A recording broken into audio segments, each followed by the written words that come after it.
RSS के 100 साल पूरे हुए हैं। जी जी। तो आपको लग रहा है कि पिछले कुछ सालों में बदल गए हैं, वो एक संगठन या विचारधारा है? नहीं नहीं, कूड़ा जो होता है ना, वो कूड़ा बदलना, यानी आप सोचते हो उसमें कोई सुधार हो जाता है, नहीं तो कूड़ा तो और सड़ान पैदा करता है। और इसको 100 साल का एक शर्मनाक दौर कहता हूँ 100 साल के इस देश के लिए। मैंने 40 साल लगाए हैं सिर्फ आरएसएस के दस्तावेजों को जमा करने में, उनको समझने में। एक क्रिमिनल ऑर्गेनाइजेशन, एक इंसान विरोधी ऑर्गेनाइजेशन, एक औरत विरोधी ऑर्गेनाइजेशन। और ये मैं नहीं कह रहा हूँ, सरदार पटेल कह रहे हैं, गोलवलकर को कह रहे हैं कि आपने ऐसे माहौल पैदा कर दिया था कि गांधी जी की हत्या हुई। वेस्टर्न यूपी के अंदर मुसलमानों का कत्लेआम कराने के लिए उसने क्या किया था, एक एक मोहल्ला, उस मोहल्ले के अंदर कितने मुसलमान घर हैं, उस मुसलमान घरों में कैसे आप किस रास्ते से जाएंगे, पीछे से घुसेंगे, क्या करेंगे। उस वक्त, जिस वक्त आरएसएस बन रही है, उस वक्त देश में हालात क्या हैं जरा सा देखिए। 1857 में हिंदू मुसलमान सिख ईसाई सारे आपस में मिलकर लड़े थे, हम हार गए।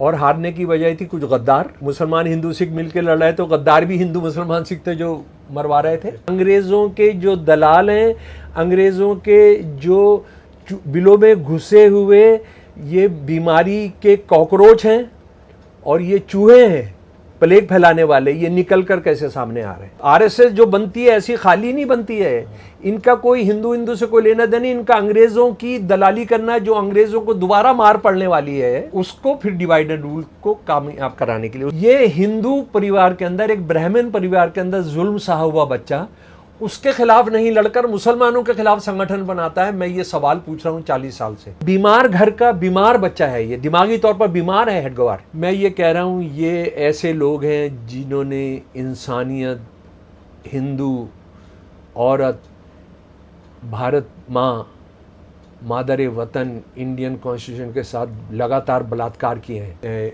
आरएसएस के एक आदमी ने पूछा कि आपने जनाब कांग्रेस क्यों छोड़ी। इसने कहा कांग्रेस इसलिए छोड़ी क्योंकि गांधी जी ये कहते हैं ये सिर्फ हिंदुओं का राष्ट्र नहीं है, ये हिंदू मुसलमान सिख ईसाई सबका राष्ट्र है। अब मैं यहाँ पर एक सवाल आरएसएस वालों से 40 साल से पूछ रहा हूँ, तुम्हारा एक आदमी क्या, तुम्हारे गली का कुत्ता, तुम्हारे गली का पिल्ला, तुम्हारी गली का चूहा, तुम्हारे गली की बकरी, बिल्ली, कभी हिंदू राष्ट्र के लिए अंग्रेजों के खिलाफ तुमने कोई धरना दिया? आजादी, कांग्रेस की आजादी में तुम शामिल नहीं हुए। तुमने हिंदू राष्ट्र बनाने के लिए कोई धरना दिया? मैं पूछ रहा हूं, तुम्हारा कोई आदमी वंदे मातरम गाते हुए अंग्रेजों के खिलाफ कि अंग्रेजों तुम भारत इसको हिंदू राष्ट्र बनाओ, तुम ये छोड़कर चले जाओ, हम वंदे मातरम गाएंगे, तुमने कोई धरना दिया, तुमने कोई पिकेटिंग किया, तुमने कोई हड़ताल की? तुमने तिरंगा झंडा छोड़ो, तिरंगे झंडे के बारे में तो तुमने जो कहा है वो इतना शर्मनाक है कि तुमको फांसी पर लटका देना चाहिए, क्योंकि इसमें 3 रंग हैं, 3 रंग मनहूस होते हैं। हिंदुओं के मनोविज्ञान पर इसका बुरा असर पड़ेगा, हिंदू इसको कभी मंजूर नहीं करेंगे। मनुस्मृति मुसलमानों के खिलाफ नहीं है, ईसाइयों के खिलाफ नहीं है, मनुस्मृति शूद्रों के बारे में। आप देखेंगे सारे हिंदुत्ववादी क्रिमिनल, ये बाबा वगैरह जो हैं, ये सारे खुला घूम रहे हैं। और मैं तो कहता हूँ इनके ब्राह्मण कौन है? मोदी जी के अडानी अंबानी।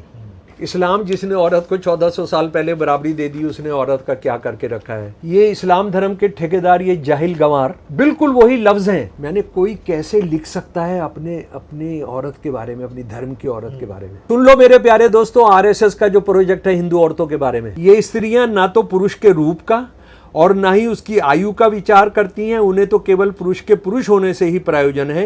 यही कारण है कि पुरुष को पाते ही उससे भोग के लिए प्रस्तुत हो जाती हैं, चाहे वो कुरूप हो या सुंदर हो। वो ये कह रहे हैं कि हिंदू औरत जो है मर्द को देखती है, काला हो, लूला हो, लंगड़ा हो, बहरा हो, उसको देखते ही उसको बिस्तर पर ले जाने कर उससे संभोग करना चाहती है। पति मारपीट करे, दुख दे तो पत्नी को क्या करना चाहिए? जवाब खुद ही दे रहे हैं। पत्नी को तो यही समझना चाहिए कि मेरे पूर्व जन्म का कोई बदला है, ऋण है जो इस रूप में चुकाया जा रहा है, अतः मेरे पाप ही कट रहे हैं और मैं शुद्ध हो रही हूँ। वो दलालों का दौर है, ये दलालों की सरकारें हैं। क्या ये देश जानता है कि अकबर के बाद का कोई भी मुगल राजा की माँ मुसलमान नहीं है? लेकिन क्या ये देश ये भी जानता है कि औरंगजेब ने कभी भी शिवाजी महाराज का सामना नहीं किया मैदान जंग में? और अगर कोई ये साबित कर दे आरएसएस वाला है, कोई माई का लाल या बाप का लाल, कि मैं ये गलत कह रहा हूं, तो जो जो जो सजा तय की जाएगी, मैं उसको बिना किसी बहस मुबाहिसे के मैं उसको मान लूँगा।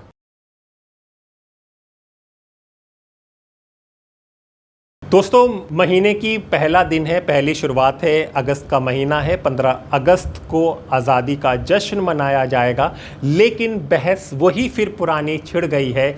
जी हाँ, आरएसएस ने क्या किया।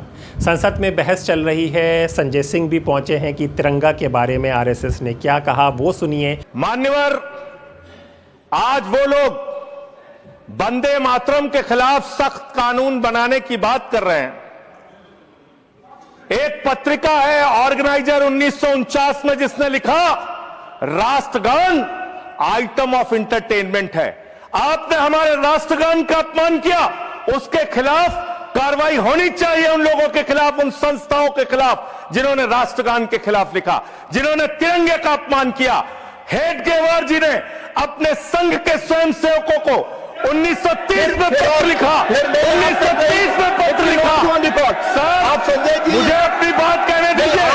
ये दबाने का काम नहीं करेगा, ये दबाने का काम नहीं करेगा। आप मेरा समय ले रहे हैं, आप मेरा समय ले रहे हैं सर। मैं नहीं ले रहा हूं, आप मेरा समय ले रहे हैं, आप मेरा समय ले रहे हैं। मुझे अलाउ कीजिए, मैं अपनी बात पे समय लेता हूं। नष्ट कर रहे हैं सर। मेरा इनसे बड़ी विनम्रता पूर्वक सवाल है, संघ की शाखाओं में आप तिरंगा क्यों नहीं फहराते? आप क्यों नहीं फहराते? जो आप वंदे मातरम की बात कर रहे हैं। साथ में ओवैसी भी कह रहे हैं, जिस तरह से वंदे मातरम अनिवार्य किया गया है, तो वो साफ साफ सवाल पूछ रहे हैं, क्या आरएसएस ने आज़ादी की लड़ाई में अंग्रेज़ों के खिलाफ क्या वंदे मातरम कहते हुए कभी आगे बढ़ी थी? इन दोनों की बातें सुन लीजिए और फिर हम आपको बताएंगे कि आज हम आपको क्या और ख़ास बात बताने जा रहे हैं। अब हम ये बोलना चाह रहे हैं कि जनगण मन जब आप पढ़ते हैं तो जनगण मन में क्या दिखता है कि ये देश दिखता है और देश की जनता दिखती है। जब आप वंदे मातरम पढ़ते हैं तो वो तो एक भगवान और देवी के बारे में पूजा की बात है उसमें। अब उन मुजाहिदीन आज़ादी को क्या बोलेंगे जिन्होंने इस देश के लिए कुर्बानी दी, चाहे वो मौलाना महमूदुल हसन हो, हुसैन अहमद मदनी हो, मौलाना अबुल कलाम आज़ाद हो, मौलाना काफ़ी हो। ये तो देश को आज़ाद कराने के लिए किया था। यहाँ पर आप देश को इस तरह से पेश कर रहे हैं। और जनगण मन जो लिखा गया था वो तो जनता के लिए लिखा गया था। और मैं कह रहा हूँ कि 1950 में राजेंद्र प्रसाद ने बहुत बड़ी गलती की, बगैर रेजोल्यूशन के उन्होंने कह दिया कि नेशनल सॉन्ग है, जबकि रेजोल्यूशन लेना चाहिए था उनको। तो और कहीं पर भी नेशनल सॉन्ग का डेफिनेशन नहीं है। तो आप इसको इस तरह से मुसल्लत कर रहे हैं देश के ऊपर, तो ये गलत है बिल्कुल। आर्टिकल 25 फ्रीडम ऑफ रिलीजन है, उसके स्टैंजास पढ़ लीजिए आप। मैं एक मुसलमान हूँ, मैं सिवाय अल्लाह के किसी की इबादत नहीं करता हूँ। अगर मैं किसी की बात करूँगा तो मुसलमान कहाँ रहूँगा? तो आप तो आर्टिकल 25 का, 26 का, 29 का ग्रेव वायलेशन कर रहे हैं। और ये बता दीजिए, ये संघी आरएसएस के लोग कभी वंदे मातरम पढ़े? ये लोग कहाँ पढ़े बताइए? माफीनामे लिख रहे थे। और हिंदू महासभा और मुस्लिम लीग तो फौज जमा कर रहे थे अंग्रेज़ों को देने के लिए। आपने कभी ज़िंदगी में पढ़ा ही नहीं। और आखिरी बात, हमारा संविधान का जो प्रियम्बल है वो किससे शुरू होता है? We the people. भारत माँ से नहीं शुरू होता है ना, कहाँ शुरू होता है? तो आप तो ये तो बिल्कुल ही संविधान के खिलाफ, उन मुजाहिदीन आज़ादी के खिलाफ। और जो काम बोस नहीं किए, रविंद्रनाथ टैगोर नहीं किए, वो काम आप ये कर रहे हैं। जो कमेटी बनाई गई थी उन्होंने कहा कि नहीं। तो ये सब मकसद एक ही है कि इस देश को एक हिंदू थियोक्रेटिक कंट्री बनाया जाए। हम इसकी मजम्मत करते हैं, कंडेम करते हैं। और बीजू इमानुएल का जजमेंट आज भी रेलेवेंट है और कल भी रेलेवेंट रहेगा। दोस्तों, ये दोनों जो मुद्दा उठा रहे हैं, यही स्वतंत्र ने सबसे पहले मुद्दा उठाया था जब आरएसएस के 100 साल हुए थे। हम प्रोफेसर शमशुल इस्लाम साहब से मिले थे और उनसे हमने जाना था कि आरएसएस के 100 सालों को वो किस तरह देखते हैं। जब हमने ये वीडियो चलाया तो हम पर ही आरोप लगने लगे कि हम एजेंडा चला रहे हैं, एक पक्ष की न्यूज़ दिखा रहे हैं। लेकिन 1 साल के अंदर अंदर आज पूरा देश यही जानना चाह रहा है और जान चुका है कि आरएसएस ने पिछले 100 सालों में क्या किया और देश की आज़ादी के लिए क्या किया, चाहे वो वंदे मातरम की बात हो, चाहे वो मांसाहारी खाने की बात हो, चाहे वो ध्वज की बात हो, हर बात का जवाब आपको इस वीडियो में मिलेगा। तो देखिए, ये हमारा सबसे पहला वीडियो था आरएसएस के 100 साल पूरे होने पर। तो आपको पता चलेगा कि एक संस्था जिसका इतना नाम है, जो आज सत्ता चला रही है, उसका असली इतिहास क्या है। और सबसे बड़ी बात हम आपको बता दें कि ये जो इतिहास प्रोफेसर शमशुल इस्लाम साहब बता रहे हैं, ये 40 साल की उनकी रिसर्च का है। और सुनिए, ये रिसर्च किसी और लेखक, हिस्टोरियन या किसी और दस्तावेज से नहीं की गई है। ये सारे दस्तावेज, ये सारी किताबें उनकी हैं जिसको आरएसएस के लोगों ने लिखा है और आरएसएस के दस्तावेज है। तो सुनिए, आपको समझ में आएगा। हमारा बताने का उद्देश्य यही है कि कम से कम हमारे जो दर्शक हैं, हमें जो देख रहे हैं, उनको सही जानकारी मिल सके। नमस्कार, मेरा नाम हैदर अब्बास नकवी है और आप लोग मुझको इस वक्त दा स्वतंत्र पर देख रहे हैं। देखिए, आज मेरे पास कुछ किताबें हैं और ये किताबें मैंने क्यों ली हुई हैं ये आपको समझ में आएगा। इसके पीछे कारण है। देखिए, आरएसएस को पहचाने, सही है, राष्ट्रीय स्वयं संघ के दस्तावेज़ों पर आधारित, भारत विभाजन विरोधी मुसलमान, देश प्रेमी मुसलमानों की अनकही दास्तान, हिंदू राष्ट्र और आरएसएस। अब ये सब बातें हम क्यों कर रहे हैं? क्योंकि आज हम जो आपकी मुलाकात कराने जा रहे हैं, इन्हीं के, जिन्होंने लिखा हुआ है शमशुल इस्लाम साहब से। तो आइए देखिए आप लोगों के लिए, क्योंकि स्वतंत्र में हमेशा कहा जाता है कि क्या हो रहा है, क्या चल रहा है, उसको इस तरह से समझाया जाए जो एक आम आदमी, आम लोग, आम दर्शक, यानी कि गरीब, पिछड़ा वर्ग भी समझ सके। सर, बहुत बहुत शुक्रिया, आपने हमें वक्त दिया द स्वतंत्र के लिए। नहीं, बहुत शुक्रिया। और इतना अच्छा नाम है आपके चैनल का, आज़ादी स्वतंत्र। हाँ, तो स्वतंत्र ही रहिएगा, तो हम सबको, देश को बहुत फ़ायदा होगा जी। तो स्वतंत्र रहेंगे तो सर कुछ खतरा है क्या स्वतंत्रता? नहीं, बिल्कुल स्वतंत्र रहना चाहिए। और मैं आपको ये इसलिए बता रहा हूँ कि मुस्लिम लीग के ख़िलाफ़ जो हिंदुस्तानी मुसलमानों ने जो सबसे बड़ा मोर्चा लिया था, उसका कॉन्फ्रेंस का नाम भी रखा था आज़ाद मुस्लिम कॉन्फ्रेंस। तो वो उस पर कभी चर्चा करेंगे। यानी जो इल्ज़ाम लगाया जाता है मुसलमानों ने मुस्लिम लीग का साथ दिया था, ये इतना बड़ा झूठ है। उसके मुसलमानों का सबसे बड़ा जलसा जो था वो दिल्ली में किया था, मुस्लिम लीग की प्रस्ताव पास होने के 1 महीने के अंदर अंदर। तो वो बहुत अच्छा लगता है मुझे, जो भी आज़ाद हैं, और आज़ाद रहना ही चाहिए इंसान, तो आज़ाद ही अच्छा लगता है। जी शुक्रिया सर, हम तो कोशिश कर रहे हैं कि बात सही तरह से लोगों तक पहुंचे। सर, अभी कुछ एक तो सर नहीं कहेंगे हैं। अच्छा। हाँ, बहुत ज़्यादा आदर करना चाहते हैं तो डॉक्टर इस्लाम कह सकते हैं, ये सर तो बिल्कुल नहीं चलेगा। ठीक है। हाँ, बिल्कुल।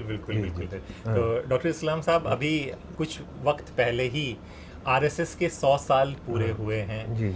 और एकदम, क्या आपने इतना पढ़ा है, इतनी किताबों में है, तो आपको लग रहा है कि पिछले कुछ सालों में बदल गए हैं, वो एक संगठन या विचारधारा है? नहीं, कूड़ा जो होता है ना, वो कूड़ा बदलना, यानी आप सोचते हो उसमें कोई सुधार हो जाता है, नहीं तो कूड़ा तो और सड़ान पैदा करता है और बीमारियां पैदा करता है। तो वो कूड़ा जो है, गंद जो है, वो कोई उसमें अपने आप सुधरने का उसका कोई चांस नहीं होता है। और ऐसे हालात में जबकि वो बराबर गंद को बढ़ाता जा रहा है, वो देखिए, ये मैं तो इसको 100 साल की विभीषिका कहता हूँ। आरएस की जो सेंटेनरी है, इसको 100 साल का एक शर्मनाक दौर कहता हूँ। 100 साल के इस देश के लिए, इस देश के लोगों के लिए, इस देश की माइनॉरिटीज़ के लिए, इस देश के हिंदुओं के लिए, इस देश की हिंदू औरतों के लिए। और हैदर साहब, मैं ये भी बताना चाहता हूँ कि मैं जो भी बात करूँगा वो सारा का सारा आरएसएस के दस्तावेज़ों को लेकर बात करूँगा। मैं आरएसएस के किसी भी आलोचक, किसी भी तनकीद करने वाले का बिल्कुल जिक्र ही नहीं करूँगा। मैंने 40 साल लगाए हैं सिर्फ आरएसएस के दस्तावेज़ों को जमा करने में, उनको समझने में। तो ये बात अच्छे तरीके से समझ लें। और मैं जो भी बात कह रहा हूँ उसको बिल्कुल बिंदास आप चलाइएगा, क्योंकि जो नोटिस आते हैं ना, जो लीगल नोटिस आते हैं, उसमें मैं क्या करता हूँ कि मैं आरएसएस को पहचाने ये किताब साथ भेज देता हूँ। हज़ारों आ चुके हैं और उसके बाद किसी नोटिस का कोई माई का लाल आरएसएस वाला हिंदुत्ववादी नहीं है जो जिसने दूसरा फिर केस दोबारा भेजा हो कि आप पर अभी मुकदमा चलेगा, समझिए। तो एक क्रिमिनल ऑर्गेनाइजेशन, एक इंसान विरोधी ऑर्गेनाइजेशन, एक औरत विरोधी ऑर्गेनाइजेशन और मर्द विरोधी भी, जो आज आप देख रहे हैं, घटनाएं देख रहे हैं किस तरह से केरल के अंदर एक बच्चा जो टेकी, बड़ा मशहूर, जिसके बाप दादा भी आरएसएस के अंदर थे, उसके साथ क्या किया आरएसएस के लोगों ने, उसने आत्महत्या की है ये कहकर के मैं 4 साल का था तब से मेरा सेक्सुअल मुझे शोषण किया जा रहा है, आत्महत्या की है। तो ये तो एक श्राप है इस दुनिया पर, इस समाज पर। और यानी क्या इसके कितने चाहिए? गांधी जी के हत्यारे, और ये मैं नहीं कह रहा हूँ, सरदार पटेल कह रहे हैं, सरदार पटेल कह रहे हैं श्यामा प्रसाद मुखर्जी को चिट्ठी लिखते हुए, जो हिंदू महासभा का प्रेसिडेंट था, गोलवलकर को कह रहे हैं कि आपने ऐसे माहौल पैदा कर दिया था कि गांधी जी की हत्या हुई। आपने आम मासूम मुसलमान बच्चे औरतों से बदला लिया जिसका कोई मतलब नहीं था, गुनाहगार जो थे उनसे उनका आप बदला नहीं लिया, इनके साथ आपने बदला लिया। तो इनके जो जुर्म है असल में वो बदकिस्मती से कांग्रेस में बहुत आरएसएस समर्थक लोग रहे। उसका एक लंबी एक कथा है। मुझे लग रहा है कि ये बहुत इधर उधर ना फैल जाए, लेकिन यहाँ पर एक बात करके मैं ख़त्म करूँगा। जैसे आप इसको लेते हैं पंत जी को, जो आज़ादी के वक्त हमारा जो यूनाइटेड प्रोविंस है, जो उत्तर प्रदेश है, उसके चीफ मिनिस्टर थे। उस वक्त चीफ मिनिस्टर को प्राइम मिनिस्टर कहते थे, गोविंद वल्लभ पंत। गोविंद वल्लभ पंत आरएसएस के आदमी थे। ये वो आदमी है जिसके रहते हुए रात को रामलला प्रकट हो गए थे दिसंबर के अंदर बाबरी मस्जिद के अंदर, जिससे वो सारा शुरू होता है। और उनके जो होम सेक्रेटरी थे राजेश्वर दयाल, सीनियर आईसीएस, उस वक्त आईसीएस होते थे, बहुत सीनियर, उन्होंने अपनी जीवनी लिखी है लाइफ ऑफ अ टाइम, वो हम सब ने पढ़नी चाहिए। उन्होंने लिखा है कि आज़ादी के मौके पर गोलवलकर, जो उस वक्त सरसंघचालक था आरएसएस का, वो वेस्टर्न यूपी के अंदर मुसलमानों का कत्लेआम कराने के लिए उसने क्या किया था, एक एक मोहल्ला, उस मोहल्ले के अंदर कितने मुसलमान घर हैं, उस मुसलमान घरों में कैसे आप किस रास्ते से जाएंगे, पीछे से घुसेंगे, क्या करेंगे, इतना माइन्यूटली नक्शे बना के रखे हुए थे। तो जेटली साहब जो एक आईजीपी थी उस ज़माने के, बहुत ईमानदार, बहुत सेकुलर पुलिस अफसर, उन्होंने छापा मारा आरएसएस के दफ्तर पर और वो संदूक भरा हुआ वो पकड़ा। और वो संदूक इतना भयानक था वो सब, और वो हो जाता तो कत्लेआम होता तो क्या होता। तो वो फौरन उस संदूक को लेके ये पंत के पास आ गए लखनऊ, ये वेस्टर्न यूपी से, ये शायद बरेली का से पकड़ा गया था आरएसएस के दफ्तर में। लाइफ ऑफ अ टाइम, ये राजेश्वर दयाल जी की किताब से मैं आपको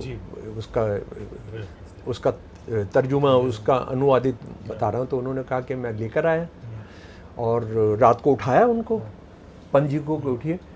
तो काफ़ी देर में तो पंत जी आया, और पंत जी को जब कहा गया कि जनाब ये सब है, तो पंत जी ने कहा कि भाई ये मामला बड़ा गंभीर है, इसमें गोलवलकर इन्वॉल्व है, ये सब है, तो कल हम कैबिनेट की मीटिंग बुलाएंगे। ये बहुत जिद करते रहे और जेटली साहब बहुत जिद करते रहे इसको, सर अभी कुछ करना चाहिए। वो नहीं माने और ये खबर गोलवलकर को मिल गई। गोलवलकर उसी इलाके में था। जब वो चला गया तो पंत जी ने कहा कि एक चिट्ठी लिख दीजिए। राजेश्वर दयाल जी से कहा कि आमतौर पर मंत्री वगैरह यही करते हैं, अपने सेक्रेटरी से कहते हैं तुम मेरे अंदाज में चिट्ठी लिख दो। तो उन्होंने कहा कि सर मैं चिट्ठी लिख तो देता हूँ आपके अंदाज में, लेकिन उसका कोई फ़ायदा होगा नहीं, क्योंकि मध्य प्रदेश निकल चुका है। तो आरएसएस को लोग किस तरह से कांग्रेस के अंदर घुसे हुए थे, वो तो अभी हम आएंगे जब हेडगेवार पर। हेडगेवार जो है कांग्रेस का ही लीडर था, कांग्रेस का लीडर था। तो हम ज़रा सा आ जाएं कि ये 100 साल पहले बनी थी, यानी विजयदशमी के दिन हमें बताया जा रहा है, जो बिल्कुल झूठ है, बताया जा रहा है कि 1925 में बनी थी। ये आरएसएस के जो अपनी किताबें हैं, जो उन्होंने इसकी जीवनियाँ लिखी हैं जी। आरएसएस वालों ने, ये एक तो बंदा जो है खुद कुछ लिखता नहीं था। हाँ। ये जो है, ये मज़े की बात ये है कि हेडगेवार साहब कुछ लिखते नहीं थे। ये उनकी इस तरह की जीवनियाँ उनकी आरएसएस ने छापी हैं और बड़े शान से बताते हैं कि वो पेन नहीं रखते थे। मतलब बताइए, आपको मजाक उड़ाना चाहिए कि पेन नहीं रखते थे, आप तो क्या बताने की कोशिश कर रहे हैं, पर इसको शान के तौर पर बताते हैं कि वो पेन नहीं रखते थे। तो वो जो है, ये 10-12 हैं इस तरह की अंग्रेज़ी हिंदी में। तो वो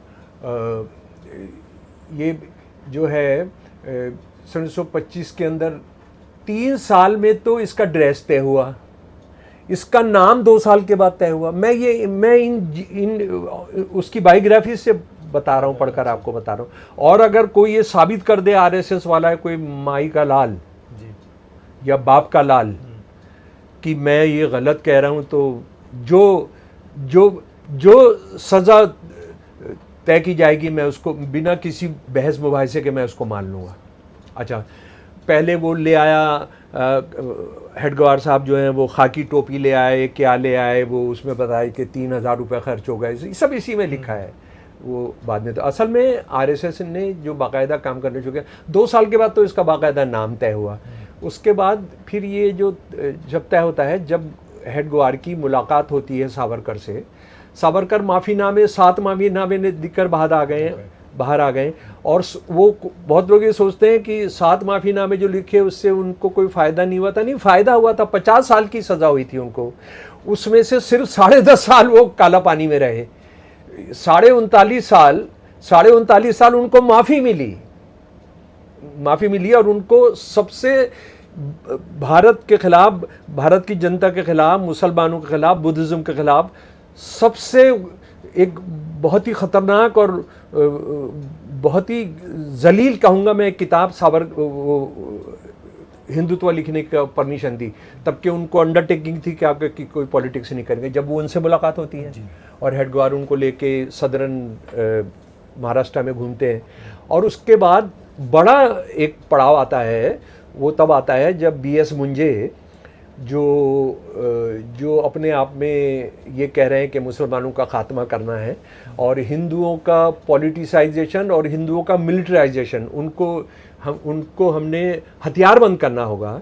जब वो मसोलिनी को मिलकर आते हैं सन 1930-31 में, और वो ये कहते हैं कि हमने अपने मुल्क में मसोलिनी और हिटलर जैसा एक डिक्टेटर पैदा करना होगा, और ये डिक्टेटर हेडगेवार होंगे। ये बीएस मुंजे साहब करते हैं। ये सब दस्तावेज जी।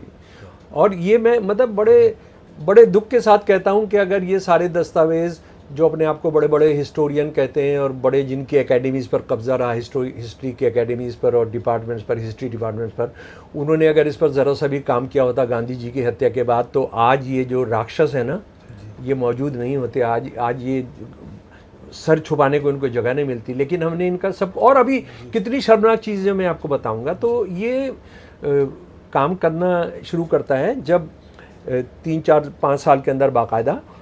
और ज़रा सा देखिए, जो बहुत ज़रूरी है मेरे प्यारे सुनने वालों, जिस वक्त आरएसएस बन रही है उस वक्त देश में हालात क्या हैं, ज़रा सा देखिए। उसको अगर बैकग्राउंड को नहीं समझेंगे तो हम आरएसएस के बनने को नहीं समझ सकते।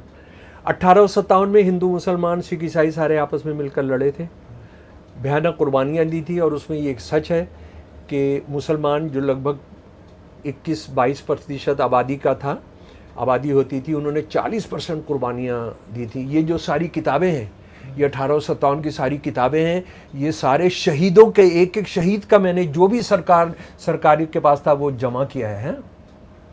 40% मुसलमानों की कुर्बानियाँ, समझिए आप। आबादी 21% है, तो सारा हिंदू मुसलमान किस तरह से, मतलब कैसी कैसी मिसालें हैं उसकी तो मतलब अलग से 1857 पर हम कभी बात करेंगे, सांझी शहादत, सांझी विरासत पर। तो ये हम हार गए, और हारने की वजह थी कुछ गद्दार, यानी मुसलमान हिंदू सिख मिलकर लड़ रहे, तो गद्दार भी हिंदू मुसलमान सिख थे जो मरवा रहे थे, है ना। और वो हम जानते हैं दिल्ली का मोर्चा, 11 मई 1857 को दिल्ली आज़ाद करा ली गई थी। 19 सितंबर को अंग्रेज़ घुसते हैं। क्यों घुसते हैं? 3 दलाल हैं बड़े, मौलवी रजब अली, ये मुंशी एहसान बख्श और जीवन लाल। ये 3 हैं। हमारे बारूद के ढेर में आग लगवा देते हैं, उसको गीला करवा देते हैं। जो हिंदू सिख मुसलमान हैं, फौजी उनके आपस में दंगा कराने की कोशिश करते हैं, ये सब करते हैं। तो वो 19 सितंबर को फिर वो लाल किले पे जाके वो फिर यूनियन जैक फहरा देते हैं। लेकिन और उस लड़ाई से अंग्रेज ये सोचते हैं कि हम डिवाइड एंड रूल की पॉलिसी आती है कि अगर हम इनको आपस में बांट के नहीं रखेंगे तो हमारा राज नहीं चल सकता। ये खत हैं अंग्रेज़ों के, जो उनका इंडिया का मंत्री है इंग्लैंड में बैठा हुआ, और यहाँ के जो वाइसराय हैं, गवर्नर जनरल हैं, उनके आपस में पत्र व्यवहार है मेरे पास है कि अगर हम नहीं लड़वाएंगे तो करेंगे। उसके साथ वो जातिगत भी लड़ाई करवा रहे हैं। जातिगत क्या करवा रहे हैं?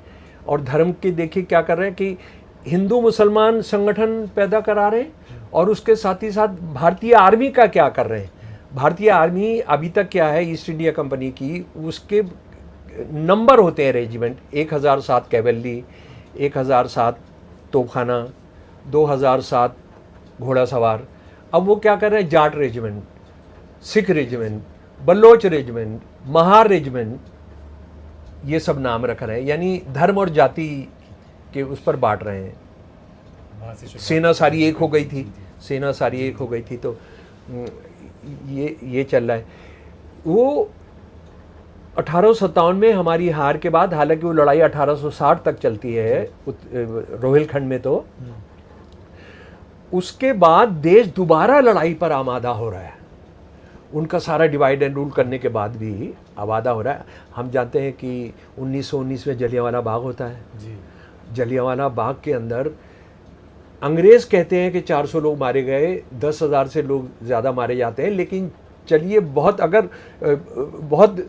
कम करके भी आंका जाए और हम ये कहा जाए कि ठीक है यार, ये जो पब्लिक मेमोरी में जो है वो जो कथानक है वो ठीक नहीं है। कम से कम 1000 लोगों का बहुत सारे वर्जन्स हैं हिस्टोरियंस के कि ये 1000 लोग मारे गए, ठीक है जी, शहीद हुए।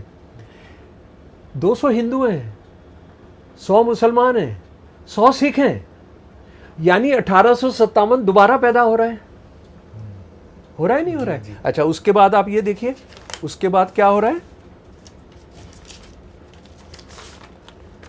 हम सन 1925 में काकोरी हो रहा है।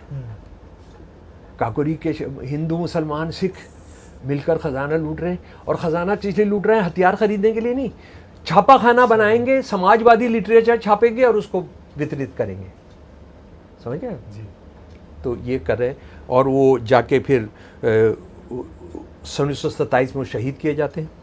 उसके बाद आप समझ लीजिए कि डॉक्टर अंबेडकर बहिष्कृत हितकारिणी सभा बना रहे हैं सन 1924 में। देखिए, जब जनता लड़ाई पर तैयार हो रही है, हिंदू मुसलमान सिख मिलके लड़ रहे हैं, तो ये फिर इनके जो प्यादे हैं अंग्रेज़ों के, बल्कि इनके अंग्रेज़ों के जो दलाल हैं, अंग्रेज़ों के जो बिलों में घुसे हुए ये बीमारी के कॉकरोच हैं और ये चूहे हैं प्लेग फैलाने वाले, ये निकल कर कैसे सामने आ रहे हैं। देखिए, आप ज़रा गौर करिए। उसके बाद नौजवान भारत सभा बनाते हैं भगत सिंह 1924-25 में। उसके बाद हिंदुस्तान सोशलिस्ट रिपब्लिकन आर्मी भी 1925 में बनती है। भारत की कम्युनिस्ट पार्टी बनती है 1925 में ही, ठीक है। सन 1925 बहुत इंपॉर्टेंट है। आरएसएस जो बनती है ऐसी खाली नहीं बनती है, इनका कोई हिंदू से कोई लेना देना नहीं। इनका अंग्रेजों की दलाली करना, जो अंग्रेजों को दोबारा मार पड़ने वाली है, उसको फिर डिवाइड एंड रूल को कामयाब कराने के लिए। उसके बाद जनाब आत्मसम्मान आंदोलन पेरियार का, इस बार का जो फ्रंट लाइन है अंग्रेजी का जो सबसे मशहूर मैगजीन है, उसमें कवर ही स्टोरी है पेरियार पर है कि उनका जो आत्मसम्मान सेल्फ रेस्पेक्ट मूवमेंट है उसको 100 साल पूरे हो रहे हैं। हम आरएसएस के 100 साल की बात कर रहे हैं, गद्दारों की, लोग जो है अंग्रेजों से लड़ने वाले, जातिवाद से लड़ने वाले लोगों की बात कर रहे हैं। श्री नारायण गुरु का one cast one religion one God 1920s में शुरू हो रहा है केरल के अंदर, और ट्रावंकोर लेबर एसोसिएशन वो एस्टेब्लिश करते हैं। इस वक्त में आरएसएस बन रही है। इस वक्त में मुस्लिम लीग को अंग्रेज बुला रहे हैं, शिमला बुला रहे हैं, ये कर रहे हैं, पुनर्गठन कर रहे हैं, ये सब कर रहे हैं, ठीक है। इस ज़माने के अंदर कई और मुस्लिम कम्युनल संगठन भी सामने आ रहे हैं, है ना, कि सबको असली मुसलमान होना चाहिए, हमने सारे इंडिया को मुसलमान करना है और ये सब करना है। यानी उधर हिंदू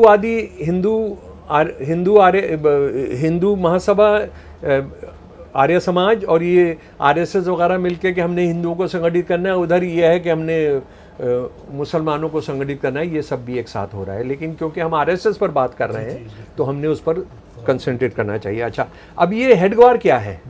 ये असल में एक ब्राह्मण परिवार से आते हैं। ये कर्नाटका और महाराष्ट्र के बॉर्डर पर एक परिवार से आते हैं, और आरएसएस ये कहती है कि वो तो जातिवाद में विश्वास नहीं करती है और ये सब होता है, हम तो सारे हिंदुओं को एक मानते हैं। इतना बड़ा झूठ है। उनकी जो जीवनी है, उनकी इसी जीवनी के अंदर लिखा हुआ है कि ये एक ऐसे ब्राह्मण परिवार से आते थे जिसकी लीनियज जो है, जिसका जो शजरा है, जिसका जो ट्री है, वो ऋग्वेद तक जाता है। और इनके परिवार से ब्राह्मण होते थे जिनको शंकराचार्य ने 8वीं शताब्दी के अंदर जब वो आए थे तो उन्होंने पूरा उनको जिम्मेदारी दी थी धर्म फैलाने की, ये वो कह रहे हैं। अच्छा, ये साहब जो है कांग्रेस के लीडर हैं, और ये बचपन के अंदर इनका भाई जो है माधव, वो इतना जालिम आदमी है कि चरस अफीम बनवाने के लिए इनकी पिटाई करता है, इनको कपड़े उतार के पीटता है, रात को ठंड में खड़ा रखता है। ये हिंदू परिवार के अंदर, एक ब्राह्मण परिवार के अंदर जुल्म सहा हुआ बच्चा उसके खिलाफ नहीं लड़कर मुसलमानों के खिलाफ संगठन बनाता है। मैं ये सवाल पूछ रहा हूं 40 साल से। इसकी जीवनी के अंदर लिखा है भाई क्या क्या करता था, भाई क्या करता था, इनका बस्ता उठाकर फेंक देता था गंदे नाले के अंदर, पीटता था। एक भाई तो छोड़कर भाग गया, मझला भाई जो था वो छोड़कर भाग गया, और इसको सारी रात ठंड के अंदर खड़ा, क्योंकि ये उसकी अफीम और जो भी वो नशा करता था उसकी चिलम नहीं भरता था, जो ये करता था। इतने ब्राह्मण परिवार में, एक हिंदू परिवार के अंदर इतना जुल्म सहा हुआ बच्चा किस काम में लगा? हिंदू परिवार का जनवादीकरण नहीं, उसके खिलाफ नहीं, मुसलमानों को ख़त्म करने के लिए। मतलब अपने आप में ही एक सवाल है।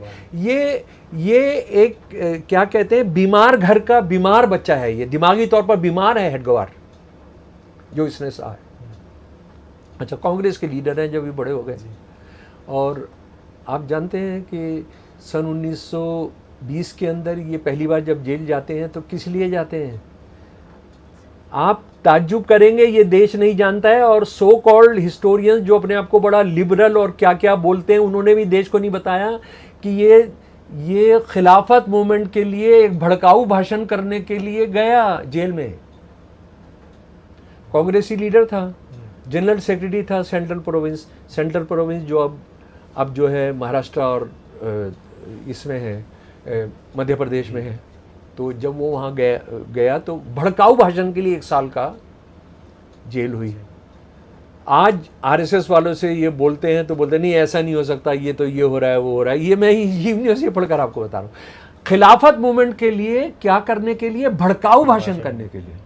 अच्छा, वहाँ एक ऑपरेशनल एक उनका फैसला था अंग्रेज़ों का कि जो भी पकड़ा जाएगा उसको 11 महीने की या 12 महीने की सज़ा देंगे, बामुशक्कत, विद लेबर।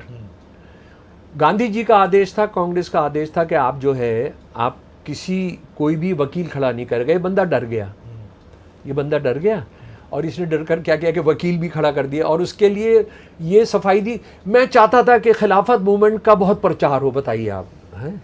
ये डर गया, लेकिन अंग्रेज़ों ने तय किया हुआ था किसी को नहीं छोड़ेंगे, इसको 1 साल की सज़ा हो गई। कोई आप में से पूछ सकता है मैं इनको क्यों नहीं कह रहा, मैं हेडगवार को इनको क्यों नहीं कहूँगा। मैं ये कह रहा हूँ, ये ऐसे लोग हैं जिन्होंने इंसानियत, हिंदू, औरत, भारत माँ, मादर वतन, इंडियन कॉन्स्टिट्यूशन के साथ लगातार बलात्कार किए हैं। ये किसी इज्जत के साथ इनको संबोधित किया जाए मैं मानता नहीं, और मैं करूँगा नहीं सारी ज़िंदगी, चाहे मोदी साहब कुछ भी कहते रहे। तो 1 साल की जेल हो गई। 1 साल की जेल के बाद जो सबसे चौंकाने वाला वाक़या है वो कि जब ये बाहर आते हैं अनजानी अजनाई जेल से, जी वो भी मैं आपको बताता हूँ, अजानी जेल से 12 जुलाई 1922 को, और जेल के कपड़े उतारकर ये अपने कपड़े पहनने की कोशिश करते हैं तो वो कपड़े अट नहीं रहे इनके। 25 पाउंड इनका वज़न बढ़ चुका। दुनिया के इतिहास में पहला एक कैदी है जिसने बामुशक्क़त सज़ा की है, पॉलिटिकल कैदी है, और उसका वज़न बढ़ गया है 1 साल के अंदर 25 पाउंड। लोगों को तो वहाँ टीबी हो जाती है, लोगों को तो वहाँ खाल की डिजीज़ हो जाती है, लोगों के तो फेफड़े ख़राब हो जाते हैं, लोगों के गुर्दे ख़राब हो जाते हैं, लोगों की शुगर बढ़ जाती है, हाइपरटेंशन हो जाता है। ये इकलौता आदमी है। क्या वजह है वो भी बताते हैं कि उसका जो जेलर था सर जथार, उनसे इनकी बड़ी दोस्ती थी, तो आप समझ सकते हैं। और जिनको 1975 की इमरजेंसी याद है वो भी जानते हैं कि आरएसएस वालों ने कितना जेलों के अंदर मस्ती की है और कितना एक महीने के अंदर, और बहुत सारे तो 2 महीने के अंदर माफ़ीनामा लिखकर बाहर आ गए थे। तो हेडगवार वो ही करता था। अच्छा, हेडगवार दोबारा एक बार जेल में गए जब वो आरएसएस बना चुके हैं। वो गए नमक आंदोलन के दौरान 30 के अंदर। वो किस लिए गए? इन्होंने पहले आदेश दिया कि मैं कोई आरएसएस वाला नहीं जाएगा, हमारा इससे कोई लेना देना नहीं है, हमारा कोई लेना देना नहीं है। ये गए, क्यों गए वो भी इन्होंने अपनी जीवनी के अंदर लिखा है। इनकी यानी इनका नहीं, इन पर जो जीवनियाँ लिखी गई हैं, ये जीवनियाँ लिखी गई हैं। कोई किसी को चाहिए जानना चाहे, लेकिन बदकिस्मती से आरएसएस ने तो जो करना था वो करना ही था, लेकिन जो आरएसएस के ख़िलाफ़ हैं उन्होंने जो लीड की है ना, वो आज इसकी वजह से आज ये देश क्या क्या झेल रहा है। ये किस लिए गया कि कांग्रेसी इसके जाल में नहीं फंस रहे थे। आरएसएस तो बना दी इसने, कांग्रेसी नेता नहीं आ रहे थे। उनको फंसाऊंगा मैं, लिखा है कि मैं उनको विन ओवर करूंगा। इसी का नतीजा ये था कि सन 1933 के अंदर कांग्रेस वर्किंग कमेटी ने फैसला किया, कोई भी आदमी जिसका आरएसएस से कोई संबंध होगा या मुस्लिम लीग से संबंध होगा, वो कांग्रेस से कोई उसका संबंध नहीं होगा।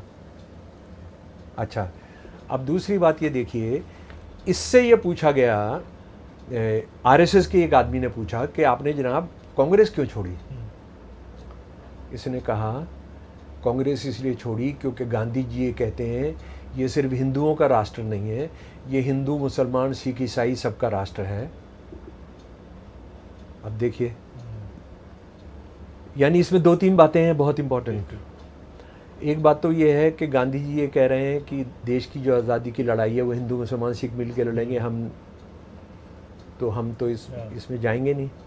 अच्छा, अगली बात ये है कि गांधी जी इसको हिंदू राष्ट्र नहीं मानते, तो अगर आप हिंदू राष्ट्र बनाने की लड़ाई लड़ेंगे तो हम आएंगे, लेकिन क्योंकि आप अंग्रेज़ों से आज़ादी की लड़ाई लड़ रहे हो तो हम आपके साथ नहीं आएंगे। अच्छा, अब मैं यहाँ पर एक सवाल आरएसएस वालों से 40 साल से पूछ रहा हूँ, आज तक जवाब नहीं मिला। आपके चैनल से मिल जाए तो ठीक है भाई। ठीक है, तुम कांग्रेस में नहीं, कांग्रेस छोड़ दी तुमने हिंदू राष्ट्र की वो कल्पना नहीं करते थे और तुम उससे अलग थे, तुम हिंदू राष्ट्र बनाना चाहते थे। हमको एक बात बता दो, तुम्हारा एक आदमी क्या, तुम्हारे गली का कुत्ता, तुम्हारे गली का पिल्ला, तुम्हारी गली का चूहा, तुम्हारे गली की बकरी, बिल्ली, कभी हिंदू राष्ट्र के लिए अंग्रेज़ों के खिलाफ तुमने कोई धरना दिया? ठीक है, आज़ादी, कांग्रेस की आज़ादी में तुम शामिल नहीं हुए, ठीक है। तुमने हिंदू राष्ट्र बनाने के लिए कोई धरना दिया? तुम्हारा कोई आदमी जेल गया? हेडगवार जो एक बार कांग्रेस, दोनों बार कांग्रेस के कॉल पर गया, जिसका हमने किया, तुम्हारे कौन कौन नेता हैं जो 38-39 तक आरएसएस के होल टाइमर बन चुके हैं? गोलवालकर बन चुका है, एल.के. अडवाणी बन चुका है, दीनदयाल उपाध्याय बन चुका है, ठीक है जी, अटल बिहारी वाजपेयी बन चुका है, हाँ? और बल्लाज मधोक बन चुका है। इनमें से कोई गया? अच्छा, एक तुम और बात करते हो वंदे मातरम। वंदे मातरम गाना होगा तो तिरंगा लहराना होगा, मस्जिदों पर तिरंगा लहराना है, मदरसों पर तिरंगा लहराना है, और वंदे मातरम गाना। मैं पूछ रहा हूँ, तुम्हारा कोई आदमी वंदे मातरम गाते हुए अंग्रेज़ों के खिलाफ कि अंग्रेज़ों तुम भारत इसको हिंदू राष्ट्र बनाओ, तुम ये छोड़कर चले जाओ, हम वंदे मातरम गाएंगे, तुमने कोई धरना दिया, तुमने कोई पिकेटिंग किया, तुमने कोई हड़ताल की? तुमने तिरंगा झंडा छोड़ो, तिरंगे झंडे के बारे में तो तुमने जो कहा है वो इतना शर्मनाक है कि तुमको फांसी पर लटका देना चाहिए, जो कानून है। हालांकि मैं फांसी की सजा के खिलाफ हूं। 14 अगस्त 1947 को अंग्रेजी का जो इनका मुखपत्र है ऑर्गेनाइजर, उसने क्या लिखा, मैं हूबहू उसका अंग्रेजी में उसका हिंदी पढ़कर आपको सुना रहा हूं। वो लोग जो किस्मत के दांव से सत्ता में आ गए हैं, वो हिंदुओं के हाथ में तिरंगा झंडा थमा दें, हिंदू उसको कभी बर्दाश्त नहीं करेंगे, क्योंकि इसमें 3 रंग हैं, 3 रंग मनहूस होते हैं, और हिंदुओं के मनोविज्ञान पर इसका बुरा असर पड़ेगा। हिंदू इसको कभी मंजूर नहीं करेंगे। आरएसएस के जो तिरंगे झंडे के बारे में ये कहते हैं, उन्होंने कभी तिरंगा झंडा नहीं लहराया। और ये उसकी जो किताब है, ये जो किताब है बंच ऑफ थॉट्स, अंग्रेजी हिंदी सब में, ये देखिए, ये रखी है, बंच ऑफ थॉट हिंदी अंग्रेजी दोनों के अंदर है। इसके अंदर वो कह रहा है कि ये मनहूस झंडा है, ये बेकार का फजूल झंडा है। ये जो है, ये 66 के बाद छपी है ये किताब, यानी 48 की बात कर रहे थे हम, 66 के बाद की इस किताब की बात कर रहे हैं, हाँ?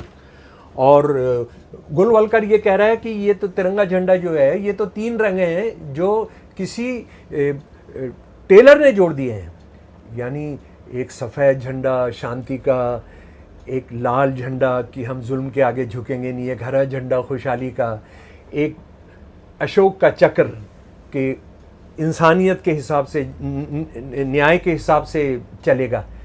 उसको तुम कह रहे हो ये एक दर्जी का ने 3 रंग जोड़ दिए हैं, हाँ? 26 नवंबर 1949 भारत का संविधान सभा भारत का संविधान पास करती है। 4 दिन के बाद ऑर्गेनाइजर में फिर एडिटोरियल आता है, हम इसको नहीं मानते, हम मनुस्मृति को मानेंगे। ये मनुस्मृति वही है जिसको 25 दिसंबर 1927 को बाबा साहब ने महाद के अंदर अपनी मौजूदगी में जलवाया था। अच्छा, अब ज़रा सा सुन लें, अब ज़रा सा मेरे प्यारे दोस्तों सुन लो। मनुस्मृति भारत का संविधान होगी, ठीक है जी, मनुस्मृति भारत का संविधान होगी। मनुस्मृति मुसलमानों के खिलाफ नहीं है, ईसाइयों के खिलाफ नहीं है। मनुस्मृति शूद्रों के बारे में, शूद्र जो चतुर्वर्ण का हिस्सा है, उसके बारे में जो कहता है, जरा सुन लीजिए। ये अध्याय 4 है और ये श्लोक होते हैं, गीत के अंदर होता है ये। ऐसे राज्य में नहीं रहना चाहिए जहाँ शूद्र राजा हो, ना ही ऐसे राज्य में रहना चाहिए जो अधार्मिक लोगों से घिरा हो, और न ही ऐसे राज्य में जो पाखंडियों और चंडालों से भरा हो। चंडाल वो होते हैं जो जाति वर्ण व्यवस्था के बाहर होते हैं, जैसे मुसलमानों को चंडाल बोलते हैं वो। शूद्र को ना तो किसी प्रकार का परामर्श, न उसके भोजन का बचा हुआ, न यज्ञ होम का शेष, न धर्मोपदेश, और न ही किसी व्रत के अनुष्ठान आदि का निर्देश देना चाहिए। जो व्यक्ति शूद्र को धर्म उपदेश अथवा व्रत के अनुष्ठान आदि का निर्देश देता है, वह उसी शूद्र के साथ असंवरत नामक घोर अंधकार वाले नरक में गिर जाता है। समझ गए? अच्छा, उसके बाद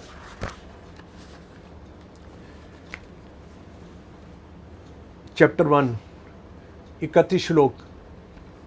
सर से पैदा किया ब्राह्मण, यहाँ से पैदा किया अपना ठाकुर, यहाँ से पैदा किया वैश्य, पैरों से पैदा किया शूद्र। शूद्र का एक ही काम है, निर्विकार भाव से तीनों जातियों की सेवा करना। वो कभी भी स्वतंत्र नहीं हो सकता। अगर वो बराबर में बैठ जाए, आपके बराबर में बैठ जाए, तो उसके नीचे का काट देना चाहिए। अगर ऊंची आवाज में बोले तो उसकी जबान काट देनी चाहिए। इसीलिए आप देखते हैं आज भी मध्य प्रदेश में, राजस्थान के अंदर, गुजरात वगैरह में वो बराबर में बैठ गया या मंदिर में घुस गया तो उसको उन्होंने जान से मार दिया। वो घोड़े पर सवार हो गया तो जान से मार दिया। उसने मूंछ रख ली तो मार दिया गया। उनकी बारात निकली तो मार दिया उन्होंने। ये मनुस्मृति ही है। अच्छा, उसके बाद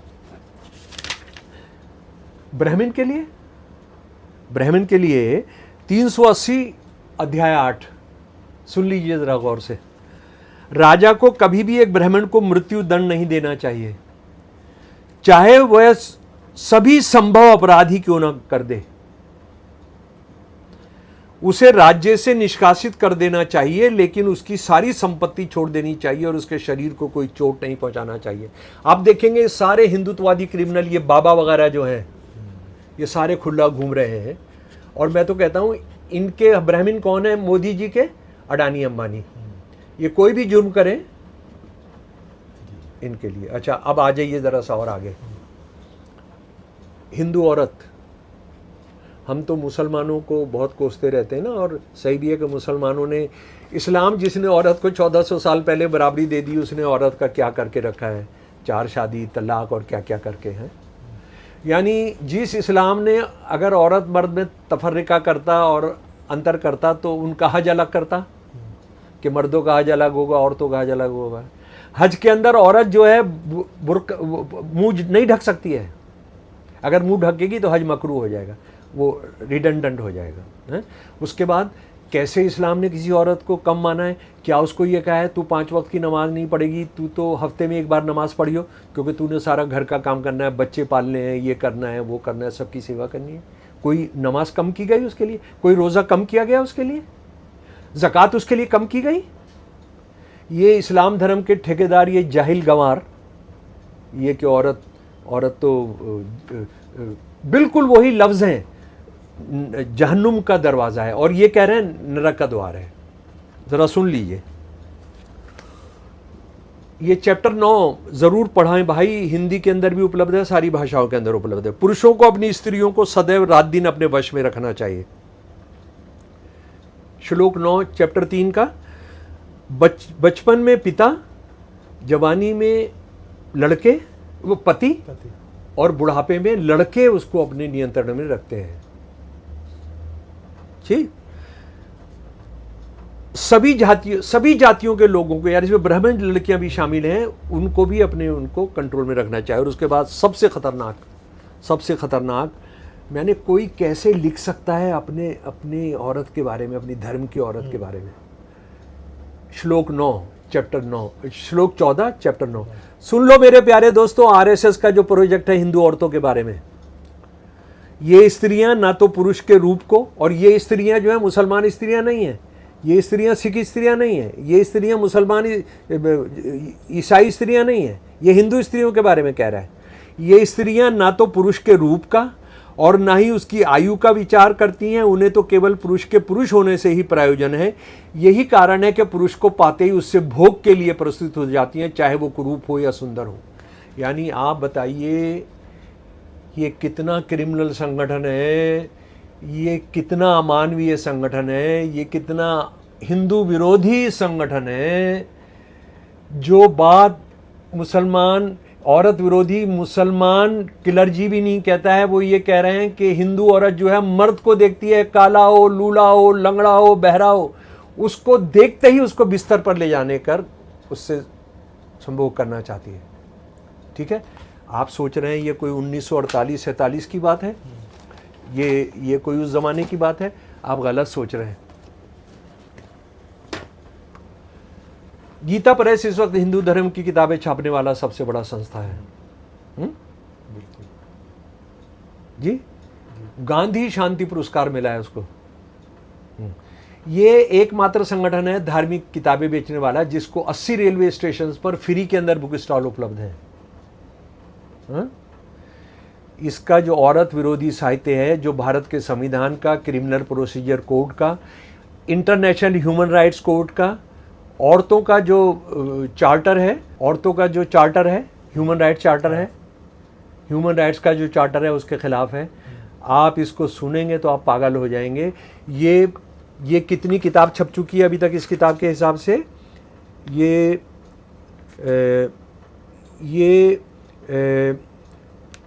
ये 10 लाख के करीब छप चुकी है और पिछली बार जो छपी है ये कहते सगड़ा 10,000 छपी है।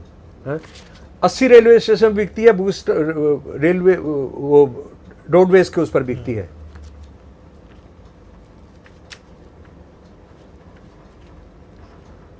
जरा सा, हाँ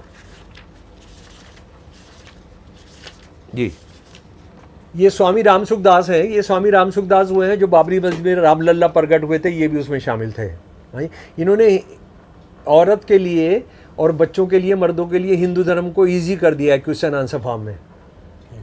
हाँ ठीक है। इसी तरह का कुछ नालायक और बहुत जाहिल मौलवियों ने मुसलमान औरत के बारे में भी इस तरह की कई चीज़ें लिखी हैं। इतना साफ और क्लियर नहीं, लेकिन लिखा है।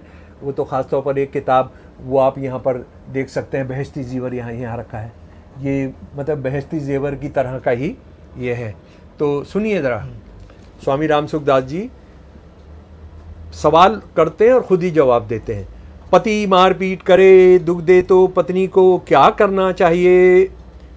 जवाब खुद ही दे रहे हैं। पत्नी को तो यही समझना चाहिए कि मेरे पूर्व जन्म का कोई बदला है, ऋण है जो इस रूप में चुकाया जा रहा है, अतः मेरे पाप ही कट रहे हैं और मैं शुद्ध हो रही हूं। आप कुत्ते को मारेंगे तो इंडियन पीनल कोड के हिसाब से आपको 6 महीने की सजा है। वो कह रहा है कि आप अगर अपनी पत्नी को पीटेंगे तो आपके पिछले जन्म के 80 रेलवे स्टेशन पर बिक रही है। लिस्ट भी है, ये लिस्ट है, ये पूरी किताब के पीछे। हाँ जी, आपके साथ बलात्कार हो, रेप हो तो क्या किया जाए? चुप होकर बैठ जाओ। सती होना क्या कोई परंपरा है? सती होना परंपरा नहीं है, ये हिंदू धर्म की रीढ़ की हड्डी है। 8 साल की सजा है अगर आप सती को ग्लोरीफाई करते हैं। दिल्ली के अंदर सेंट्रल सेक्रेटेरिएट के अहाते के अंदर बिकती है ये। गीता प्रेस की मोबाइल वैन आती है। सुप्रीम कोर्ट के अहाते में बिकती है ये किताब। आपको नौकरी करनी चाहिए? नौकरी बिल्कुल नहीं करनी चाहिए। आपका दिल बड़ा कमज़ोर होता है, औरत का दिल बड़ा कमज़ोर होता है। औरत को जायदाद में हिस्सा मिलना चाहिए? नहीं मिलना चाहिए। भाइयों में झगड़ा हो जाएगा। जैसे जब औरतों को नहीं मिलता तो सिर्फ भाइयों में झगड़ा नहीं, औरत भाई बहनों में झगड़ा हो जाएगा।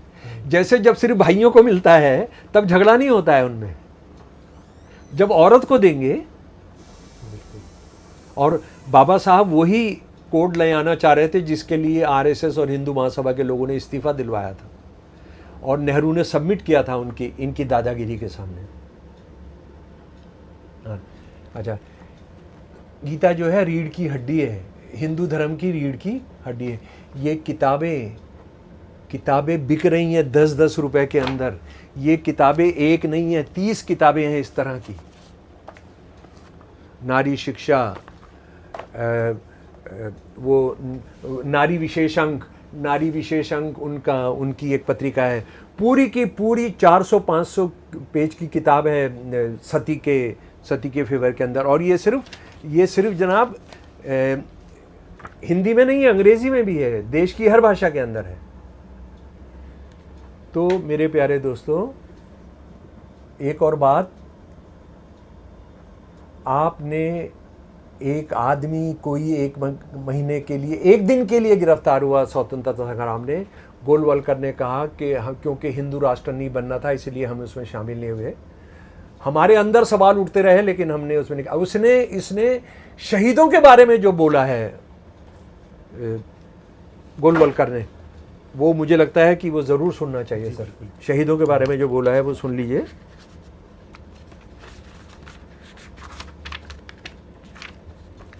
जी।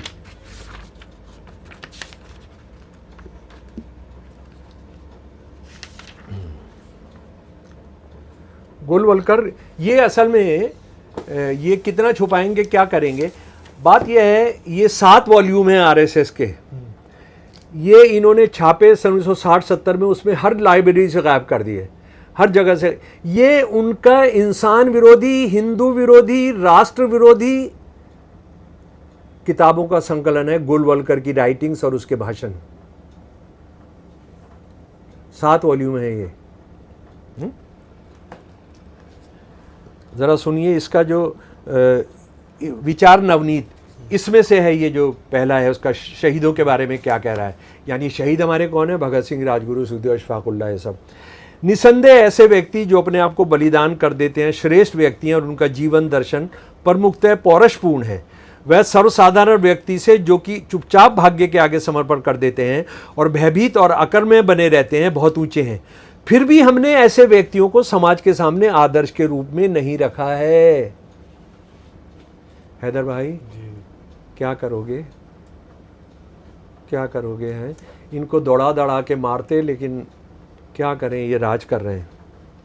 हमने बलिदान को महानता का सर्वोच्च बिंदु जिसकी मनुष्य आकांक्षा करे नहीं माना है, क्योंकि अंततः वह अपना उद्देश्य प्राप्त करने में असफल हुए, और असफलता का अर्थ है कि उसमें कोई गंभीर त्रुटि थी। शहीदों को गाली बक रहा है। उसके बाद ये इसी के अंदर, इसी किताब के अंदर खंड 1 में, अंग्रेजों के प्रति क्रोध के कारण अनेकों ने अद्भुत कारनामे किए। हमारे मन में भी एक आध बार विचार आ सकता है कि हम भी वैसा ही करें। वैसा अद्भुत कार्य करने वाले निसंदेह आदरणीय हैं। उसमें व्यक्ति की तेजस्विता प्रकट होती है, स्वतंत्रता प्राप्ति के लिए शहीद होने की सिद्धता झलकती है।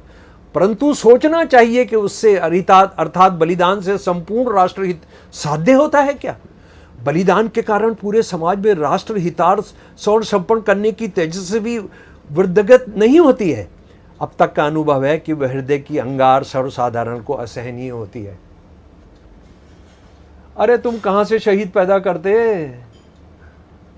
तुम तो दलाली कर रहे थे। तुम तो मुस्लिम लीग के साथ मिलकर सरकारें चला रहे थे। इनके साथ आप कभी हम बैठकर बात करेंगे, मुस्लिम लीग और हिंदू महासभा व मुस्लिम लीग, सावरकर की गद्दारी जो है, श्यामा प्रसाद मुखर्जी की गद्दारी। अच्छा,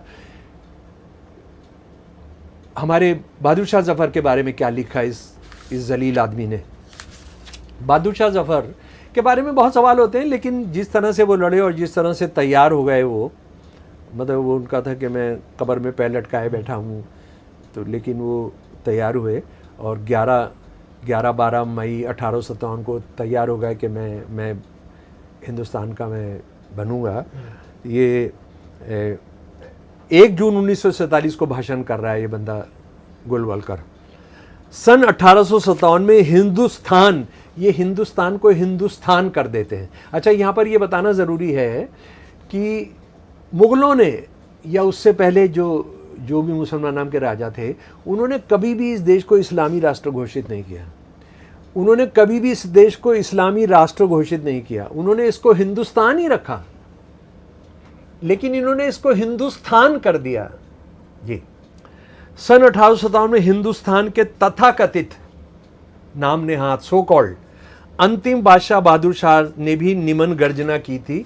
ये उनकी एक बहुत मशहूर 2 लाइनें हैं, लेकिन देखिए कितना जलील करने के लिए उसका इस्तेमाल कर रहा है। गाजियों में बू रहेगी जब तलक ईमान की। गाजी मतलब जो स्वतंत्रता, जो हथियारबंद क्रांतिकारी थे। गाजियों में बू रहेगी जब तलक ईमान की, तख्ते लंदन तक चलेगी तेग तलवार हिंदुस्तान की। परंतु आखिर क्या हुआ सभी जानते हैं। वो तो बहादुर शाह जफर को, इन इनकलाबियों को कितना जलील कर रहा है। अच्छा, मैं एक और बात कहना चाहता हूँ कि ये हिंदू सब एक है, हिंदू सब एक है, हिंदू अच्छे होते हैं। औरत के बारे में तो मैंने आपको बताया। इनके मर्दों के संगठन का नाम है राष्ट्रीय स्वयंसेवक संघ। हाँ जी, राष्ट्र के लिए नेशनल वॉलंटियर कोर, सारे राष्ट्र के लिए जो स्वयंसेवी काम करते हैं, है ना ये। और ये शपथ लेते हैं कि हम भारत माता जो हिंदू राष्ट्र है उसके लिए करेंगे, आखिरी दम तक हम काम करेंगे। इनकी औरतों के संगठन का नाम क्या है? राष्ट्र सेविका समिति। अब जरा सा मैं तो लोगों में बैठकर ये सवाल पूछता हूँ, लोगों के साथ बातचीत होती है, इसका मतलब है पूरे देश की नौकरानियों की समिति।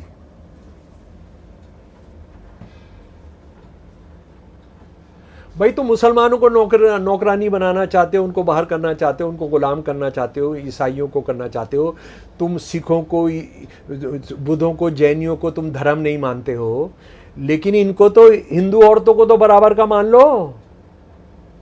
तुम्हारा संगठन वो वॉलंटियर है। अच्छा, और इसके अंदर एक बहुत बेहुदा बात है, मर्द जो हैं कोई ऐसी शपथ नहीं लेते हैं जो ये औरतें ले रही हैं कि हम अपनी अस्मत, अपनी ऑनर की हिफाजत करेंगे।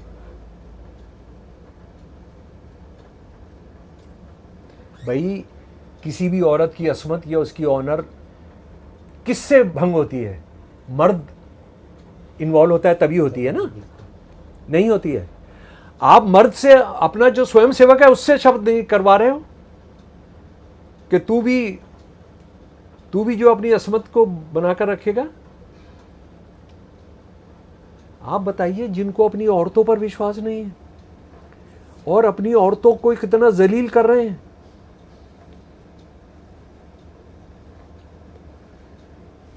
क्या किया इनके बारे में बताया जाए। और जो आज ये कर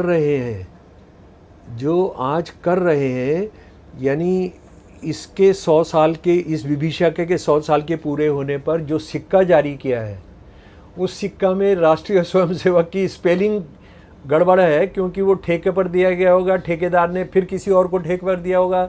वो दलालों का दौर है, ये दलालों की सरकारें हैं, वो किसी ने दिया होगा तो जो माल आ गया तो हो गया। राष्ट्रीय स्वयंसेवक की स्पेलिंग गड़बड़ है। हाँ जी। और उसके बाद आपने जो झंडा लगाया है, वो झंडा वो है जिसको उठाने वालों ने गांधी जी की हत्या की। ये झंडा वो है जिसको उठाने वालों ने बाबा साहब को मजबूर किया कि वो इस्तीफ़ा दें। ये झंडा वो है जिसको उठाने वाले सनातन संस्था ने किस किस की हत्या की? MM कलबुर्गी की, गोविंद पंसारे जी की, उन्होंने हत्या की गौरी लंकेश की, उन्होंने हत्या की नरेंद्र ढाबोकर जी की, उन्होंने बाबरी मस्जिद गिराई, उन्होंने कत्लेआम किया उड़ीसा के अंदर ईसाइयों का, मुसलमानों का।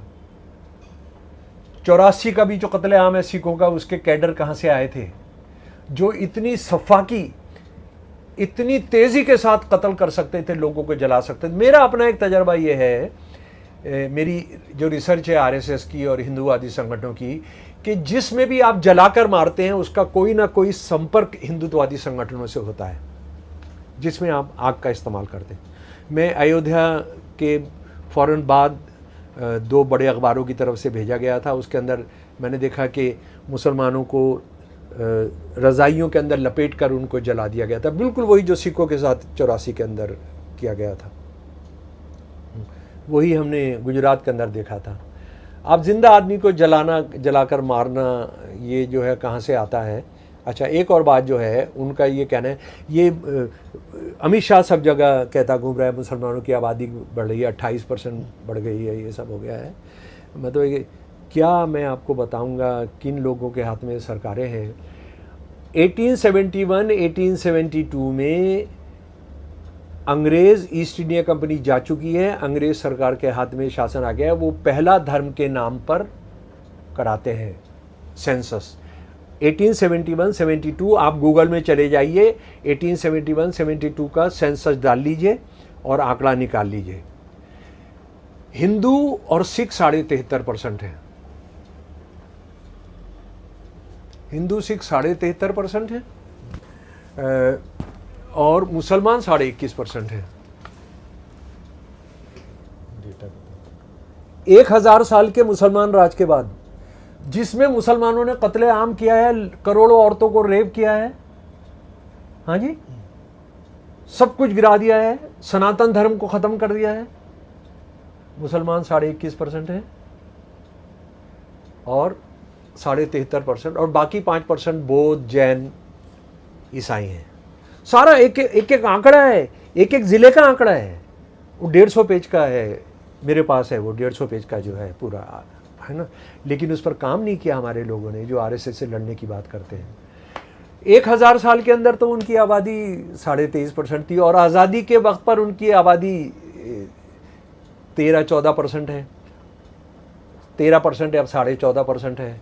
ठीक है जी, वो 28% कैसे बढ़ गई, कोई सवाल नहीं पूछता, क्योंकि ये जाहिल जो अपने आप को आरएसएस से लड़ने की बात करते हैं, ये कुछ जानते ही नहीं है, ये कुछ पढ़ते ही नहीं है, ये बस औरंगज़ेब सेकुलर था ये बताते रहते हैं। हाँ, इसके अलावा इनको कुछ नहीं। अच्छा, अब दूसरी बात आ जाइए, ये मुसलमान राज जो है 1000 साल का, ये किसका राज है? क्या ये देश जानता है मोहम्मद बिन तुगलक की माँ एक हिंदू थी?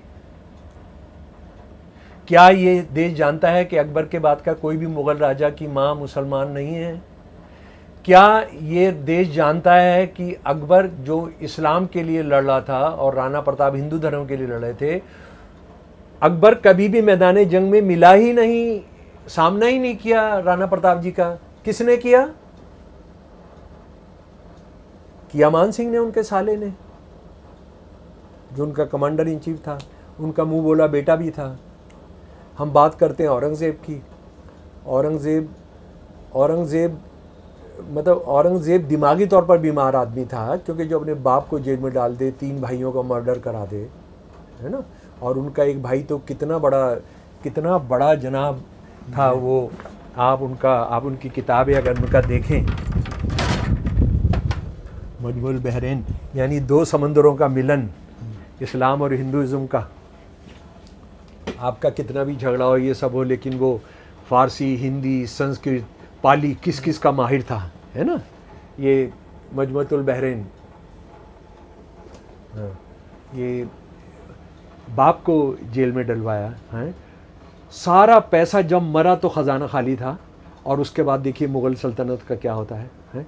जिसने कोई भी मुसलमान किंगडम जो इस्लाम धर्म की उसकी समझ के हिसाब से नहीं थी, उनको सबको ख़त्म किया। साउथ के अंदर, वेस्ट के अंदर, ईस्ट के अंदर, सबको ख़त्म किया। लेकिन क्या ये देश ये भी जानता है कि औरंगज़ेब ने कभी भी शिवाजी महाराज का सामना नहीं किया मैदान जंग में?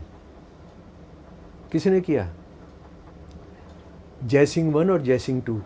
जयसिंह 1 चाचा और जयसिंह 2 भतीजा। दारा शिकोह को पकड़ना हो या इसके दूसरे भाइयों खुर्रम को पकड़ना हो, सारा का सारा काम इन्होंने किया। अफगानिस्तान पर कब्जा करने का काम जयसिंह 1 ने किया औरंगज़ेब के लिए। शिवाजी से सारी लड़ाइयाँ इसने लड़ी, शिवाजी से जयसिंह 1 और जयसिंह 2 ने। इनको क्या क्या नाम दिए हैं ज़रा सा वो जान लीजिए। औरंगज़ेब ने चाचा को तो बेटा नहीं बनाया, जयसिंह 2 को बेटा बनाया। हाँ, इसको गाजी, और इसको नाम दिया सवाई जयसिंह। सवाई जयसिंह का मतलब क्या है? आज भी उनका परिवार लिखता है। और ये खिताब जो है अकबर ने जयपुर के राजा को भी दिया था। सवाई का मतलब होता है मैं एक हूं और ये सवा है। ये कोई जानता ही नहीं है इस देश में कि सवाई मानसिंह क्यों लिखते हैं। वो सवाई मानसिंह का मतलब भाई औरंगज़ेब का दिया हुआ है, सवाई के तुम सवा हो।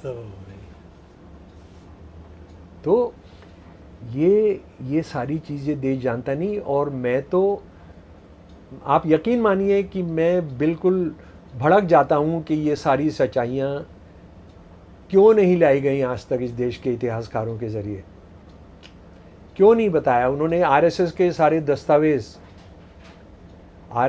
दस्तावेज गाय को लेकर कि मुसलमानों के आने से गाय अत्याचार, गाय खाना कोई ज़रूरी नहीं है, और गाय कोई ऐसी चीज़ भी नहीं है कि जो सेहत के लिए बहुत अच्छी हो, लेकिन सस्ता प्रोटीन होता था तो गरीब लोग, और ज़्यादा तो हिंदू ही खाते हैं, हिंदू तो बहुत ही खाते थे। इसने गोलवलकर ने एक भाषण में कह दिया कि वो मुसलमानों के आने से शुरू हुआ। ये कह रहा है इसका प्रारंभ हमारे देश में विदेशी आक्रामकताओं के आगमन के साथ हुआ। लोगों की गुलामी के लिए तैयार करने के लिए उन्होंने सोचा कि हिंदुओं को आत्मसम्मान से जुड़ी हर चीज़ का निरादर करो। इसी सोच के चलते गौवध भी शुरू किया गया। ये सन 1960 के अंदर बोल रहा है जनाब ये, ठीक है। अच्छा, अब ज़रा सा विवेकानंद जी को सुन लीजिए। विवेकानंद जी गए हुए हैं अमेरिका। आप अचंभित रह जाएंगे प्राचीन वर्णनों के आधार पर मैं कहूं कि वो अच्छा हिंदू नहीं है जो बीफ नहीं खाता है। महत्वपूर्ण अवसरों पर उसे आवश्यक रूप से बैल की बलि देना व उसे खाना चाहिए। भारत के अंदर मदुरा के अंदर भाषण कर रहे हैं ब्राह्मणों के सम्मेलन में। इसी भारत में कभी ऐसा भी समय था जब कोई ब्राह्मण बिना गौ मांस खाए ब्राह्मण नहीं रह पाता था। तुम वेद पढ़कर देखो कि किस तरह जब कोई सन्यासी या राजा मकान में आता था तो सबसे पुष्ट बैल मारा जाता था। संस्कृत के अंदर 2 शब्द हैं, अगन्या, गाय देने वाली, दूध देने वाली गाय नहीं काटी जाएगी। गोगना, अगर आपका दामाद आएगा, अगर बादशाह आएगा, अगर भगवान आएंगे तो आपने सबसे बढ़िया बैल काटना है। तो कितना कितना घटिया। और ये सब यानी पूरे झूठ पर टिका है, पूरे ताश झूठ। और किसी ने फूंक नहीं मारी है, किसी ने बताया नहीं। बाबा साहब का लेख आपने ज़रूर पढ़ना चाहिए, did Hindus never eat beef in ancient India. उसका हिंदी कराकर बीबीसी की एक साइट पर डला हुआ है, आप ज़रूर पढ़ें। तो मेरे प्यारे दोस्तों, बहुत सारी बातें हैं, ये सब हैं, लेकिन जिन लोगों को कूड़ेदान में गांधी जी की हत्या के बाद डाल दिया जाना चाहिए था, आज वो राज कर रहे हैं। कोई नहीं पूछता कि तुम्हारी नस्ल क्या है, तुम्हारी असल क्या है, तुम्हारा असली क्या है। तुम मुसलमान ईसाइयों को छोड़ो, तुम तो हिंदुओं के खिलाफ हो, तुम हिंदू औरतों के खिलाफ हो। केरल के अंदर गोलवलकर कह रहा है कि वहाँ पर केरल के हिंदुओं की नस्ल सुधारने के लिए हमने उत्तर भारत से ब्राह्मण भेजे। आखिरी बात मेरी, इसलिए भेजे कि जो भी शादी होगी वहाँ पर केरल के हिंदुओं की, उनकी नस्ल सुधारने के लिए जो भी पहला बच्चा होगा वो उत्तर भारत से जो ब्राह्मण है उससे पैदा करना होगा, ब्राह्मणों को छोड़कर। जो भी पहला बच्चा होगा वैश्य या शूद्र या ठाकुर का, पहला बच्चा आपने उत्तर भारत के ब्राह्मण से करना होगा। ये तो आप रेप को खुलेआम कह रहे हो। आप दक्षिण भारत के हिंदुओं से कितनी नफरत करते हो, ये सवाल किसी ने पूछे नहीं है। धन्यवाद। हाँ सर, आखिरी में तो ये सब 11 साल में ये सब सुनने को नहीं मिला, और अब तो कहा जाएगा कि ये सब बातें करके शमसुल साहब माहौल ख़राब कर रहे हैं सब चीज़ों का। हाँ, तो करें, मेरे पर डिफेमेशन करें। कब से कह रहा हूँ डिफेमेशन करें, कोई कर ही नहीं रहा है ना। कोई कर ही नहीं रहा ना कि गोलवलकर का जो भाषण है गुजरात यूनिवर्सिटी के अंदर कि हमने केरल के हिंदुओं की नस्ल सुधारने के लिए क्या किया था, करे ना, करे तो सही। कोई मुझे फांसी पर तो लटकाए। आपको डर घबराहट नहीं? बिल्कुल नहीं है। मैं एक ऐसे परिवार से आता हूँ जिसने मुस्लिम लीग के खिलाफ आज़ाद मुस्लिम कॉन्फ्रेंस के अंदर हिस्सा लिया था, मुस्लिम लीग के खिलाफ लड़ा लिया। मैं एक ऐसे परिवार, मेरी जो पार्टीशन पर किताब है वो मेरे परिवार की भी कथा है। सब मुसलमान भी आपसे नाराज हो जाएंगे। अरे पूछिए मत आप। ये आपने बहिश्ती ज़ेवर दिखा दी, वो तो एक ही थैली के चट्टे बट्टे हैं। चलिए देखिए, आज बहुत अच्छा आप लोगों को जानकारी मिली है। ये इसलिए है कि आपको सही चीज़ क्या है वो पता होना चाहिए, इसीलिए द स्वतंत्र आपको ऐसे शख्सियत से मिलाता है जो आपको सही इतिहास, सही जानकारी दे। ऐसे ही शख्सियत से बराबर मुलाकात होती रहेगी द स्वतंत्र से। अपने दोस्त हैदर अब्बास नकवी को इजाज़त दीजिए, फिर होगी मुलाकात। नमस्कार।